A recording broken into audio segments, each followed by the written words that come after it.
तो हो गई हमारी रूट ऑफ माइग्रेशन की बात, 4 जगह से माइग्रेट कर। अब हम बात करते हैं हाइट ऑफ माइग्रेशन की, कितना हाइट तक ये बर्ड्स माइग्रेट कर सकते। तो हम बोले 3000 फीट तक ये बर्ड्स माइग्रेट करते हैं, और कुछ में तो हमें देखने को मिलेगा कि 5000 से 14000 तक हाइट जो है, फीट जो है, वहां तक भी कुछ बर्ड्स माइग्रेट करते हैं ताकि दुश्मनों से बच सके। सबसे ऊपर वाला जो जोन होता है वो सेफ जोन मान के चलते हैं, जिससे किसी की आसानी से नजर ना पड़े, ठीक है। और लास्टली हम बात करेंगे 20000 फीट तक भी कुछ बर्ड्स को माइग्रेट करते हुए देखा है, राइट। तो हम ये मान के चलते हैं यहाँ पर कि इतना माइग्रेशन बर्ड्स में हमें देखने को मिलता ही है, ठीक है। तो नॉर्मल माइग्रेशन 3000 है, लेकिन इससे ऊपर भी 20000 तक हमने देखा है, तो ऑब्जर्व किया है साइंटिस्ट। अब फोर्थली बात करते हैं हम सीक्वेंस ऑफ माइग्रेशन, कि ये किस तरह से माइग्रेट कर रहे हैं। सीक्वेंस मतलब हुआ आगे कौन रहते हैं, पीछे की तरफ कौन रहते हैं, बीच में कौन रहते हैं, ठीक है। तो इनकी एक सीक्वेंस भी होती है परफेक्ट माइग्रेशन की। तो हम देखेंगे पीछे की तरफ, जैसे सपोज माइग्रेशन जो है इस डायरेक्शन में करना है, ठीक है। तो आगे इधर ही रहेंगे, तो आगे की तरफ रहते हैं वयस्क जो होते हैं, एडल्ट्स जो होते हैं वो आगे की तरफ रहते हैं।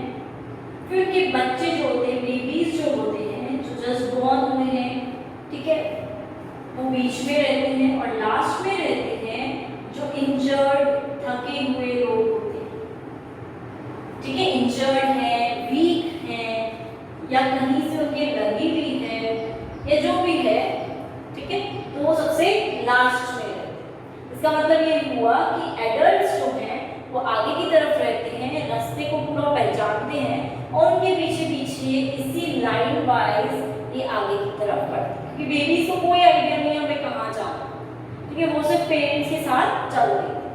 और जब इन्हें वापस अपनी जगह पर आना होता है तो यही रूट जस्ट रिवर्स हो जाता है, ठीक है। अभी तो इस डायरेक्शन में जाता, अब इस डायरेक्शन में जाना होगा, तो यही चीज वापस रिवर्स हो जाए। तो इस तरह से सीक्वेंस ऑफ माइग्रेशन इनका रहता है। जो जस्ट बॉर्न होंगे वो बीच में रहते हैं ताकि उनसे सेफ रहे, ठीक, कोई अटैक करे तो इन पे नहीं करे, और इन पे अगर अटैक हो गया तो ये फिर एडल्ट्स में बदल नहीं पाएंगे, इनकी प्रोजेनी कुछ हद तक कम हो सकती है, इसलिए इन्हें बीच में ही रखा जाता है ताकि इन पर कोई अटैक। नेक्स्ट कैरेक्टर की बात करेंगे सेग्रीगेशन ड्यूरिंग माइग्रेशन, कि जब ये माइग्रेशन कर रहे हैं उस टाइम पे इनमें सेग्रीगेशन भी देखा जाता है। कई जगह हम बोलते हैं कि सेम स्पीशीज भी अपना अलग अलग ग्रुप बनाकर माइग्रेशन कर सकती हैं, ठीक है। और कई बार ऐसा भी देखा जाता है कि जो मेल्स हैं वो ग्रुप से अलग हो जाते हैं और पहले पहुंच जाते हैं, जहां जाना होता है वहां पर पहले रीच कर जाते हैं, फर्स्टली सबसे पहले पहुंचते हैं। और फिर इसी के कारण हम ये देखते हैं कि मेल्स क्योंकि पहले जा रहे हैं, ठीक है, तो फीमेल्स इनके बाद आती हैं, और फीमेल्स के साथ ही बच्चे जो होते हैं वो भी उन्हीं की केयर में आते हैं। मेल्स पहले क्यों जा रहे हैं, ताकि वो इजीली नेस्ट बना सके वहां पर, और अगर नेस्ट बन जाता है तो वो आसानी से वहां रह पाएंगे। इसलिए इस तरह का इनमें माइग्रेशन ऑब्जर्व किया जाता है, देखा जाता है। नेक्स्ट हम बात करेंगे स्पीड ऑफ माइग्रेशन की। माइग्रेशन की भी यहाँ पर कुछ स्पीड देखी जाती है, जो हम मान के चलेंगे 25 से 25 से 50 माइल पर आवर मील पर प्रति घंटा के हिसाब से होते हैं, ठीक है, काफी अच्छी स्पीड है। देन गैलन एक बर्ड है, एग्जांपल्स देख लेते हैं। गैलन एक बर्ड है जिसमें हम देखेंगे 40 से 55 मील प्रति घंटा स्पीड यहाँ देखी जाती है, ठीक है। फाल्कन में हम देखते हैं 40 से 48 माइल पर आवर देखते हैं, और डक में हम देखते हैं 44 से 50 माइल्स पर आवर के आसपास की स्पीड। मतलब मैक्सिमम डक में कितनी है 50, फाल्कन में 48 और 55 गैलन। तो अभी तक हमें गैलन में सबसे इससे ज़्यादा स्पीड देखने को मिलेगी। 3 एग्जाम्पल, ठीक है। तो इस तरह से स्पीड वेरी कर सकती है, चेंज हो सकती है आसानी से, ठीक है। तो ये बात हुई हमारी माइग्रेशन के कैरेक्टर्स, अलग अलग कैरेक्टर्स होते हैं।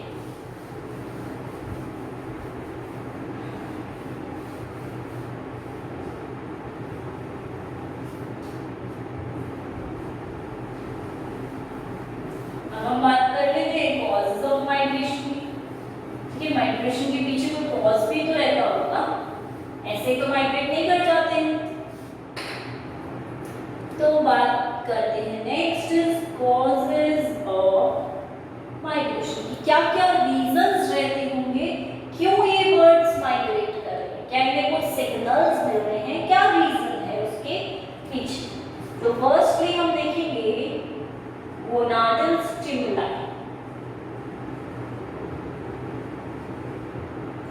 सेकेंड हम देखेंगे एनवायरमेंट, ठीक है। एनवायरमेंट से भी कुछ सिग्नल्स मिलते ही होंगे। तीसरा हम देखेंगे थायराइड हाइपोथेसिस, परिकल्पना। चौथा हम देखेंगे पिट्यूटरी हाइपोथेसिस, पिट्यूटरी हाइपोथेसिस भी कुछ होता होगा, किसके आधार पर माइग्रेशन हो रहा है। पांचवा हम देखेंगे फिजियोलॉजी, ठीक है। छठा हम देखेंगे मेटाबॉलिज्म के आधार पर, और सातवां हम देखेंगे रेगुलरिटी। चला एक बार रेगुलरिटी के आधार पर, ठीक है। तो इस तरह से हम बोलते हैं माइग्रेशन के विभिन्न कारक हो सकते हैं, जिसमें सबसे फर्स्ट आता है हमारा गोनाडल स्टिमुली, जिसका साफ साफ मतलब क्या हुआ कि जीन्स में, या हम बोल सकते हैं गोनाड्स जो हैं उनके अंदर से कुछ हार्मोन्स सिक्रीट होते हैं, ठीक है। और ये हार्मोन्स सिक्रीट होकर क्या करते हैं, एक स्टिमुलाई क्रिएट करते हैं। हार्मोन्स का स्रावन हुआ, हार्मोन्स स्रावित होते ही स्टिमुलाई क्रिएट करेंगे, ठीक है, उद्दीपन देंगे, और उन उद्दीपनों के कारण माइग्रेशन होता है। क्लियर है? दैट मींस गोनाड से स्टिमुलस मिल रहे हैं, उद्दीपन कहां से मिल रहे हैं, डायरेक्टली गोनाड्स, राइट। सेकेंडली बात करेंगे एनवायरनमेंट की, वातावरण की। जब हम वातावरण पे आते हैं तो यहाँ हम मान के चलते हैं कि बाहर के एनवायरनमेंट में कुछ चेंजेस हो रहे हैं, कुछ बदलाव हो रहे हैं, जिनके कारण यहाँ पर माइग्रेशन हो पा रहा है, राइट। इसका मतलब क्या हुआ, साफ साफ शब्दों में अगर हम बोले तो वातावरण में सीजन चेंज हो सकता है, क्लाइमेट चेंज हो सकता है, ठीक है, टेम्परेचर चेंज हो सकता है। तो उन सबके आधार पर माइग्रेशन हो सकता है। एनवायरनमेंट का सिग्नल कुछ भी हो सकता है, बाहर वातावरण में कुछ भी हो सकता है, उसको हम कंट्रोल कर नहीं सकते, ना हम ना आप। थायराइड हाइपोथेसिस की बात करेंगे तो इसे हम बोलते हैं थायराइड परिकल्पना, ठीक। तो यहाँ पर हम बोलते हैं कि अगर थायराइड ग्लैंड से थायराइड हार्मोन्स स्रावित होते हैं तो उसके आधार पर भी माइग्रेशन होता है, ठीक है। क्योंकि थायराइड क्या करता है, टेम्परेचर को रेगुलेट करने में तो हेल्प करता ही है, ठीक है, जो तापमान है उसको संतुलित तो करता ही है, प्लस बॉडी के जो ऑर्गन्स हैं, बॉडी के जो अंग हैं उन्हें प्रेरित करता है ताकि वो क्या कर सके, माइग्रेशन कर सके आसानी से, ठीक है। तो यही वर्क होता है थायराइड का, माइग्रेशन को प्रेरित करना। पिट्यूटरी हाइपोथेसिस, पिट्यूटरी से हमारा जो इंटीरियर पिट्यूटरी भाग है वहां से कुछ ऐसे, जिसे हम बोलते हैं एडिनोहाइपोफाइसिस, राइट, वहां से कुछ हार्मोन्स सिक्रीट होते हैं, स्रावित होते हैं, जो कि हम बोल सकते हैं कुछ प्रकार के गोनाड्स के हार्मोन्स भी हो सकते हैं, वहां से सिग्नल्स मिल रहे हैं ना, मास्टर ग्लैंड कहते हैं इसको, तो उसके कारण माइग्रेशन हो पाता। फिजियोलॉजी की बात करें तो हम मान के चलेंगे बर्ड्स में फैट्स जो है वो बहुत अधिक मात्रा में डिपॉजिट है। तो जब इन्हें माइग्रेशन करना होता है तो इन्हें बहुत नीड रहती है एनर्जी, और इस फूड को ये फैट के रूप में डिपॉजिट है तो वहां से ले सकते हैं जब भी एनर्जी इनकी लोअर डाउन हो। तो बार बार क्या होगा, इन्हें नीचे नहीं आना पड़ेगा, ये सीधे स्ट्रेट ऊपर की तरफ माइग्रेट कर सकते हैं, क्योंकि इनका भोजन ऊपर तो मिलेगा नहीं कहीं आकाश में। ठीक है, बहुत सारे बर्ड्स ऐसे होते हैं जो हर्बीवोर्स हैं, सीड खाते हैं, प्लांट्स खाते हैं, तो वहां उन्हें नहीं मिलेगा वो फूड, इसलिए हम बोलेंगे कि वहां पर उनकी फिजियोलॉजी में ही फैट डिपॉजिट हो जाता है बॉडी में फेदर्स के नीचे की तरफ, ताकि जब भी उन्हें नीड हो वहां से ये फैट वर्क कर सके। मेटाबॉलिज्म की बात करें तो उपापचय दर जो होती है इनकी बहुत स्ट्रॉन्ग होती है, बहुत तेज होती है। ठीक है, तो ये मेटाबॉलिज्म बहुत फास्ट करती हैं, क्योंकि अगर किसी चीज को ये जमा करके रखें तो इनका वेट भी हैवी हो जाएगा, उड़ नहीं पाएंगे, ज्यादा डिस्टेंस तक माइग्रेशन नहीं कर पाएंगे, मे बी पॉसिबल हो सकता है ऐसा।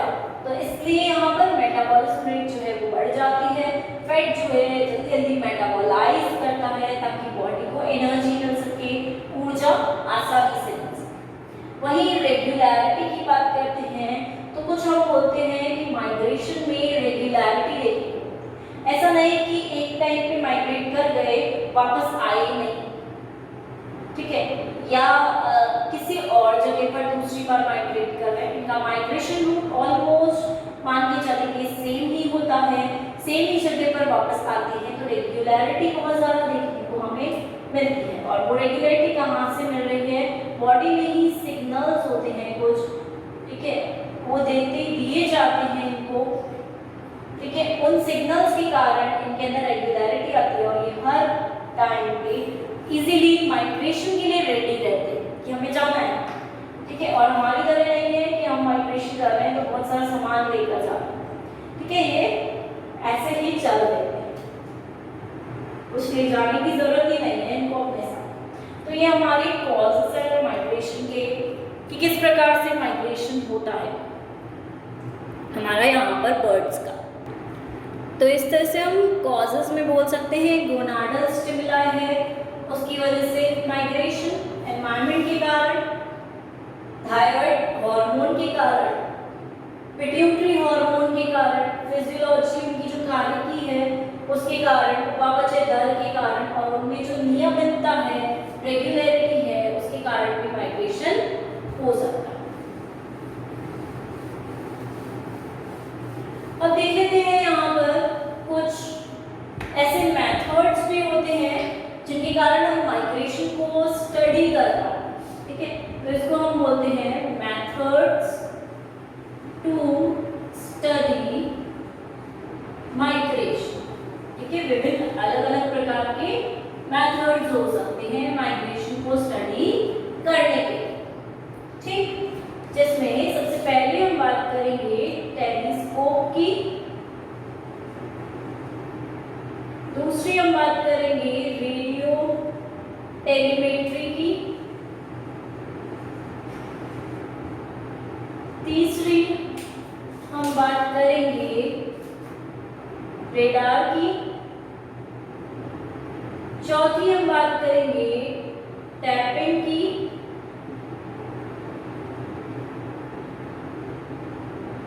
पांचवी हम बात करेंगे इनडायरेक्ट मेथड की, और छठी हम बात करेंगे बेंडिंग या रिंगिंग।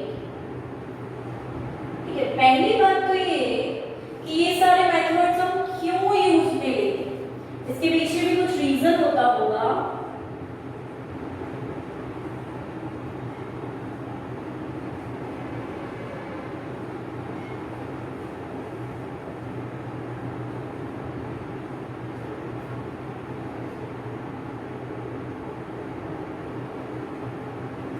देख लेते हैं क्या रीजन होता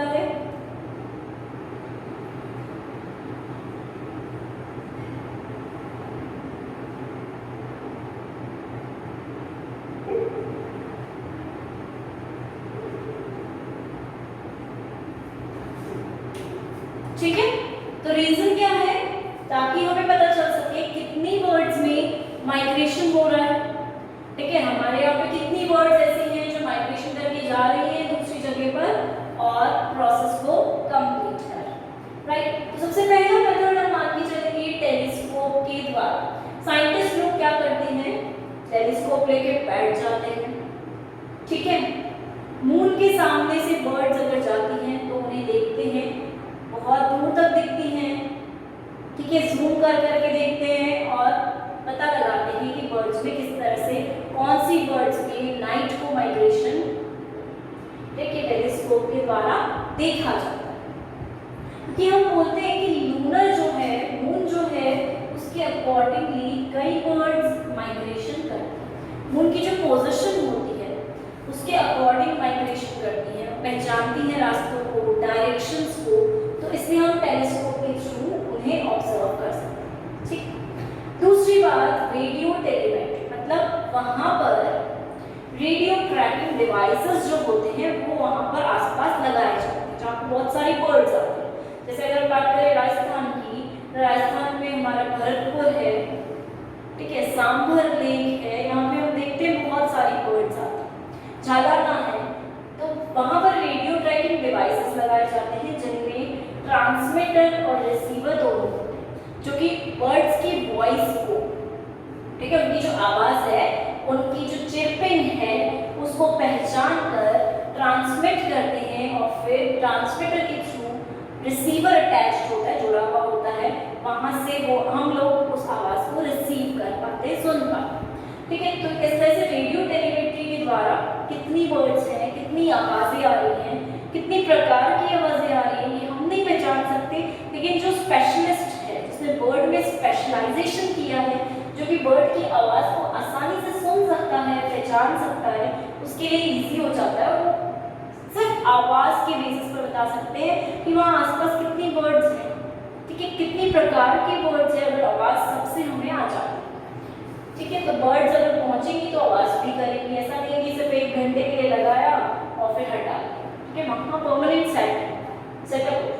देन हम रेडार की बात करते हैं, तो रेडार के बेसिस पर भी हम पता लगा लेते हैं, हमारे पास सिग्नल्स आ जाते हैं कि कितनी बर्ड्स आसपास हैं, कितना माइग्रेशन बर्ड्स में देखने को मिल रहा है। फिर बात करते हैं टैपिंग की, टैप भी करते हैं हम, ठीक है, आवाज़ों को उनकी टैप करते हैं, तो मेथड हमारा कहलाता है टैपिंग मेथड। और उसमें क्या होते हैं, कुछ रिफ्लेक्टर्स वहाँ उपस्थित रहते हैं जो कि उनको देख के, उनकी आवाज़ को सुन के रिफ्लेक्ट करते हैं, जो कि कहाँ जाती है, माइक्रोफोन पे जाती है, और माइक्रोफोन से एम्पलीफायर जुड़े होते हैं जो आवाज़ को मल्टीप्लाई कर देते हैं, बहुत ज़्यादा बढ़ा देते हैं, ताकि आसानी से हम समझ सकें। तो टैपिंग के आधार पर, रेडियो ट्रैकिंग के आधार पर हम इजीली देख सकते हैं, रिसीव कर सकते हैं, ठीक है। रेडियो ट्रैकिंग तो कई बार ऐसा भी होता है कि बर्ड्स पे भी ट्रैकिंग डिवाइसेस लगाए जाते हैं, ठीक है, और फिर वो उस रडार के रेंज में जैसे ही आएंगी तो हमें पता चल जाता है कोई बर्ड आई है, तो रेडियो ट्रैकिंग वहाँ पे भी यूज़ किया जाता है। रेडियो ट्रैकिंग का काम मोस्ट प्रोबेबली रेडियो ट्रैकर के थ्रू ही होता है, और वो रेडियो ट्रैकर जैसा इंस्ट्रूमेंट कई बार हम बर्ड्स पे भी लगाते हैं, जिससे कि उस आसपास एरिया में आती ही पहचान जाए। और टैपिंग वाला मोस्ट प्रोबेबली साउंड के आधार पर होता है, ठीक है, दोनों में डिफरेंस है साउंड के आधार पर। अब इनडायरेक्ट मेथड की बात करेंगे तो हम देखते हैं एयरपोर्ट्स वाली जगह पे या कहीं लेक के आसपास वाली जगह पर इनडायरेक्ट मेथड देखे जाते हैं कि जितनी डेथ्स हुई है बर्ड की, जितनी पक्षियों की मृत्यु हुई है, उसके आधार पर हम वहाँ उनको काउंट करके बता सकते हैं कितना माइग्रेशन हुआ, ठीक है। तो ये इनडायरेक्ट मेथड हुआ कि डेथ काउंट को काउंट करके हम बता रहे हैं कि माइग्रेशन किस तरह से हुआ।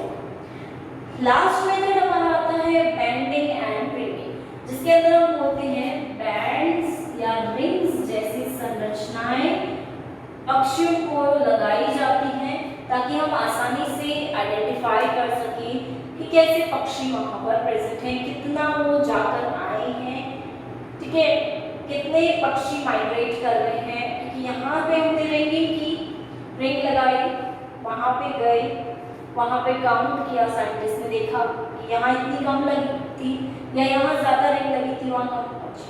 हो सकता है बीच में रास्ते में ट्रैक में, पॉसिबल है बीच में रास्ते में ट्रैक में कहीं मर गए हो कुछ पक्षी, तो इस तरह से बर्ड काउंट वहाँ हो जाता है। ठीक है, और पता चल जाता है कहाँ से माइग्रेट करके आ रहे हैं ये बर्ड्स।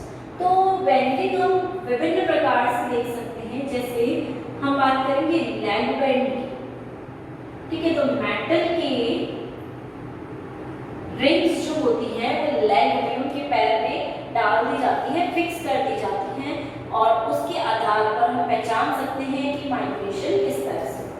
ऐसे ही हम देखते हैं कुछ बर्ड्स के नेक में भी प्लास्टिक की रिंग्स डाल दी जाती हैं, जो कि काफी कलरफुल होती हैं, ताकि दूर से पहचान में आ जाए कि रिंग है इनके पास, पता चल जाएगा। ठीक है, और उन रिंग्स में टैग्स भी होते हैं कई बार। ठीक है, टैग्स किस प्रकार के, एड्रेस टैग्स, कहाँ से आ रहे हैं, ये सब चीजें, इंफॉर्मेशन, कितना वेट है उसका भी, तो ये सारी चीजें वहां पर। तीसरी हम बात करते हैं कुछ टैग्स इनके फेदर्स में भी लगाए जाते हैं। इनके जो पंख होते हैं उनमें कुछ टैग्स लगाए जाते हैं जिनमें इंफॉर्मेशन होती है, तो दूर से दिख जाता है।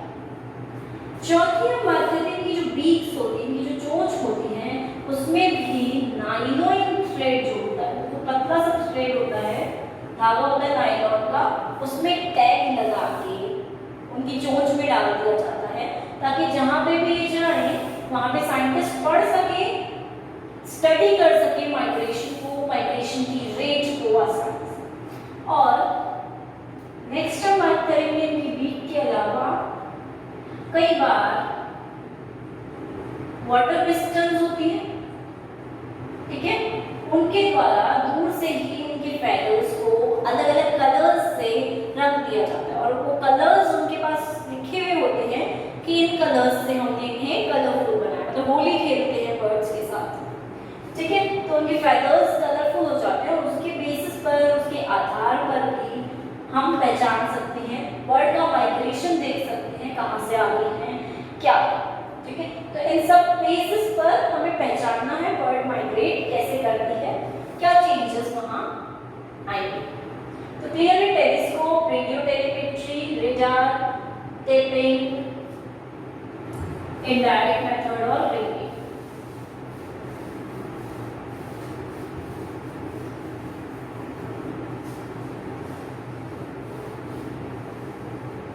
अब बात करते हैं माइग्रेशन का क्या महत्व है, सिग्निफिकेंस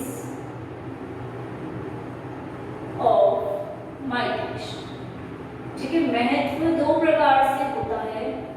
जब भी कहीं शब्द हम सुनते हैं सिग्निफिकेंस या महत्व, इसका मतलब ये हुआ कि वहाँ हम एडवांटेजेस की भी बात करेंगे कि क्या लाभ है, और हम वहाँ नुकसान की भी बात करेंगे कि क्या डिसएडवांटेज, प्रॉस एंड कॉन्स। तो सबसे पहले देख लेते हैं एडवांटेजेस।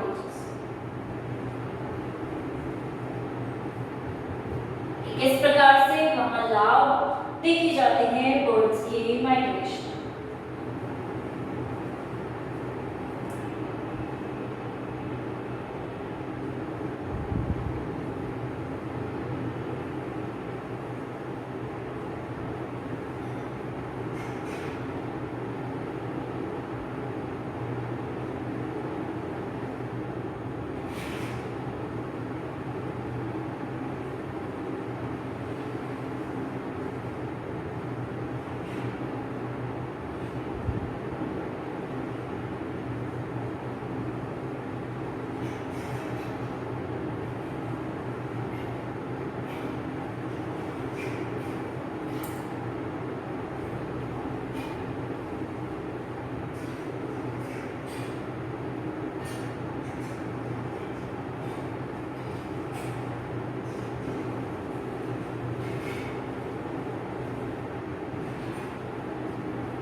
डिसएडवांटेजेस की भी बात कर लेंगे हम कि क्या हानियां हैं इनकी, तो वो भी देखेंगे।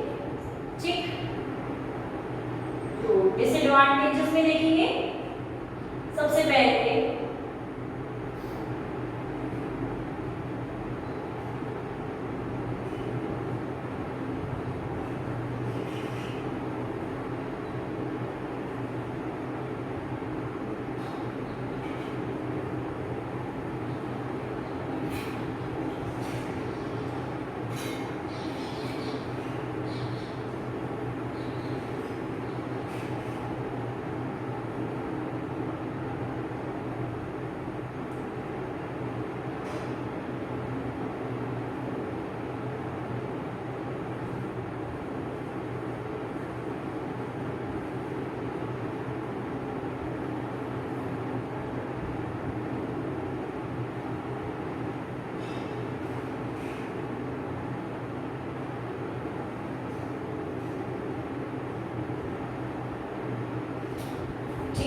माइग्रेशन की क्या एडवांटेजेस हैं, जिसमें सबसे पहले हम बात करेंगे उनकी हेल्थ। ठीक है, अब हम बोल रहे हैं कि ये एक जगह से दूसरी जगह पर जाए। ठीक है, तो ये हम बोल सकते हैं इनको जो फूड है वो बेटर मिल रहा है, इसलिए तो जा रहे होंगे माइग्रेशन करने के लिए कि यहाँ पर फूड की कमी हो गई और वहाँ जाके हमें भोज्य पदार्थ अच्छा मिल सकता है, बेटर मिल सकता है, इसलिए वो हेल्दी एनवायरनमेंट जीते हैं, उनकी हेल्थ बहुत अच्छी रहती है क्योंकि अलग अलग जगह जा रहे हैं, अलग अलग प्रकार का फूड भी ले रहे हैं और इसी के साथ ज़्यादा फूड ले रहे हैं क्योंकि माइग्रेट वहीं करेंगे जहाँ फूड अच्छे से एम्पल अमाउंट में ज़्यादा मात्रा में उपस्थित होगा।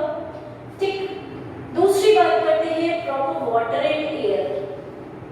तो हम बोलते हैं जलवायु जो होती है वो भी अलग अलग जगह जाने से उन्हें पता चल जाता है कि आसपास की जलवायु कहाँ की अच्छी है, तो वहाँ वो इजीली जाके नेस्ट बना सकते। तो जलवायु भी उन्हें प्रॉपर मिलेगी, वाटर एंड एयर जो है उनकी कंडीशन के अनुसार उन्हें मिल जाएगी। नेक्स्ट हम बात करेंगे फूड की।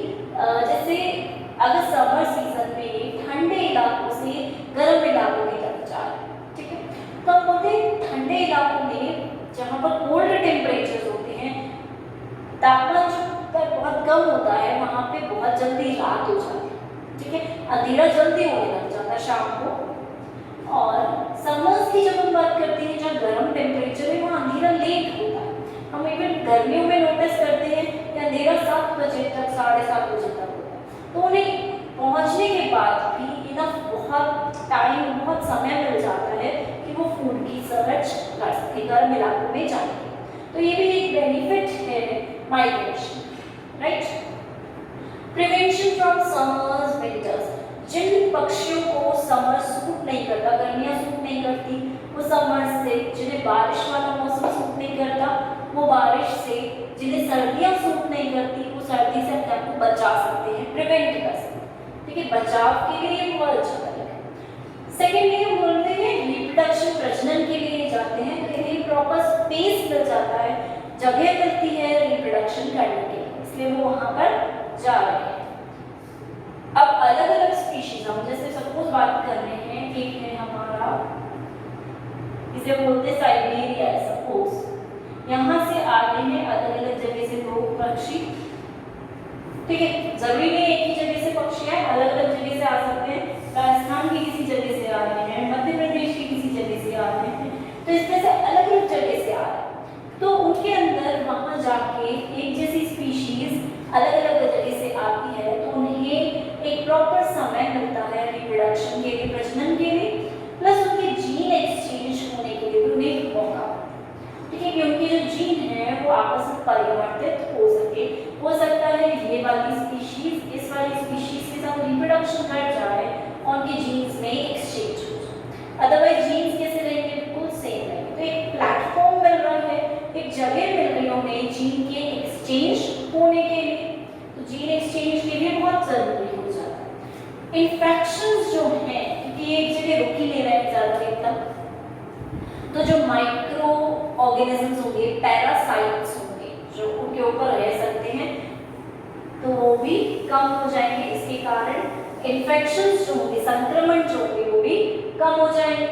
एज इफेक्ट, क्योंकि ये माइग्रेट कर रहे हैं, बार बार एक बार वहाँ जा रहे हैं, वहाँ से यहाँ आ रहे हैं, तो एज इफेक्ट में आ जाते हैं और एज इफेक्ट के जितने भी एडवांटेजेस होंगे वो इन्हें मिल जाएंगे।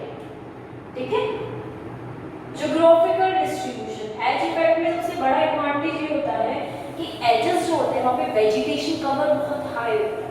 ठीक है, जो प्लांट्स हैं वो ज़्यादा देखने को मिलेंगे, तो उस तरह से वो अपने को जितने भी एडवांटेजेस हैं इसके उन सारे एडवांटेजेस का फायदा होता है।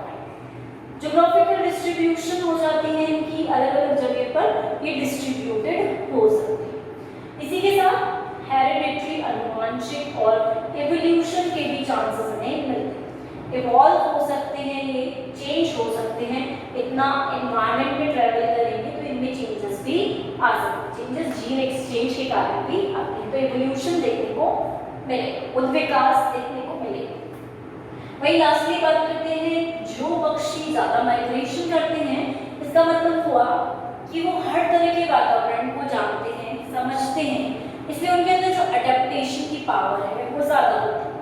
माइग्रेटरी बर्ड्स में अडेप्टेशन बहुत ज़्यादा देखने को मिलेगा, इसलिए वो इजीली वहाँ पर सर्वाइव भी करते हैं, तो सर्वाइवल रेट माइग्रेशन के कारण बढ़ती है। वहीं डिसएडवांटेजेस की बात करते हैं, हानियाँ क्या क्या हो सकती हैं।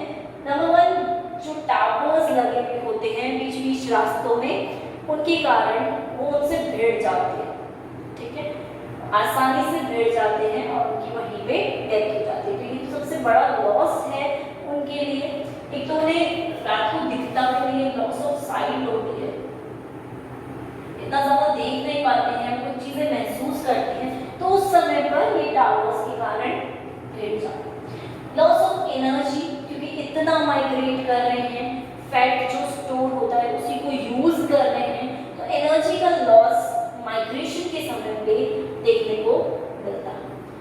अब कई बार ऐसा भी होता है कि बहुत बड़े बड़े समुद्रों से वो ऊपर से जाते हैं, तो कई बार समुद्र में गिर जाते हैं और उनकी डेथ हो जाती है, क्योंकि चांसेस जो होते हैं डेथ के वो थोड़े से इंक्रीज होते हैं। और माइग्रेशन के टाइम पे ऊपर की तरफ जब ट्रैवल कर रहे हैं तब उनके पास फूड वाटर ज़्यादा नहीं होता, तो कई बार उन्हें बहुत नीचे आना पड़ता है फूड के लिए, तो कई बार फूड जो है वो लिमिटेड भी होता है, हो सकता है जिस जगह पे वो नीचे आ रहे हैं वहाँ फूड ना मिले उन्हें। ठीक है, तो ये चीज़ है कि फूड लिमिटेड कई बार हमें मिल जाता है, और हो सकता है कई बार फूड की कमी के कारण भी उनकी डेथ हो जाए। तो ये हमारे एडवांटेज और डिसएडवांटेजेस की बात है। डिसएडवांटेजेस में मोस्टली उनकी डेथ वाली चीज़ आती है कि उनकी जो नंबर है स्पीशीज़ का वो धीरे धीरे कम होने लगता है। ठीक है, कमी देखने को मिलती है हमारे उनके नंबर्स में।